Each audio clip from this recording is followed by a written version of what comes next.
Abbas Kiarostami is a stranger in a strange land, forced out of his native habitat to alight in Japan. Like someone in love is his teasing tale of the games we play and the roles we adopt, spotlighting the relationship between a student turned escort and an elderly professor who books her for the night.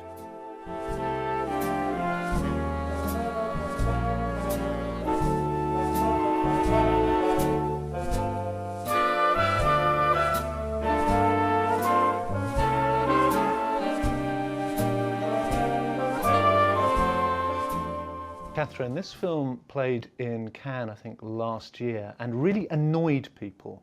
You weren't one of those people then? No, it slipped down a treat for me. And actually, although I saw it a long time ago, probably a bit drunk, I remember it really well. It has a strange quality, doesn't it? It's a very, it reminded me more and more of The Apartment, because it's quite funny, and it involves a bloke, helping a lady who's a bit troubled in an apartment. And also of Drive. A lot of scenes in cars. So yeah, sort of basic comparisons, but it has a very Kiarostami quality all of its own. I loved it actually. I really there's something very charming about it, and very sort of, there's a slight edge of sinister all the way through. Well, not really an edge, a massive great side of sinister, which I quite liked. The problem was, for people, that the ending seems to have gone AWOL. Yeah, as I say, I'm very perplexed by this movie. I'm perplexed by the movie itself. I'm slightly perplexed by the extravagant and saucer-eyed way in which it has been received, although I absolutely appreciate Catherine's view. It is brilliantly made. It is made with absolutely deliberate poise. It's very well acted. And I put my hand on my heart, and I bow to no one in my admiration for the great man.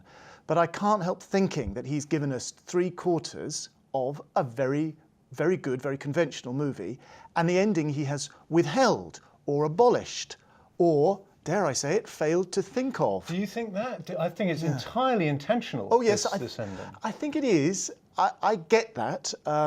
It reminds me a little bit of the anti-ending, famously, of A Taste of Cherry, which kind of challenged your narrative expectations, but I think that did it much better. This, I think it's just not there. It's just a sort of missing reel effect. You just look, wait, hang on, because it's not building up to anything. Its unfinishedness doesn't appear to resonate in any way. I found myself standing on my head trying to find ways in which it did. Do you think that his exile, basically, from Iran, in terms of making movies, has hobbled him, or is he making kind of lemonade out of lemons? Because these films are, this and Certified Copy, the one that preceded it, which was set in Tuscany, they're very much about feeling a bit out of place, taking on a costume, seeing if that fits.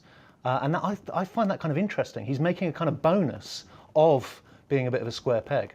Yeah, I mean, Certified Copy, if you compare it to something like Before Midnight, which it sort of heavily resembles, really, it doesn't look so great. And I found that ultimately unsatisfying. And I found the sort of conventional ending of Certified Copy, or conventional in inverted commas, much more unsatisfying than the ending of this. This didn't bother me at all, in the same way that The Serious Man didn't bother me at all. And I took the meaning of both those to be fairly similar, which is ultimately, they're a bit screwed, and that's not going to go well. And you can imagine, you don't need to see. We can the third act is going to be the same.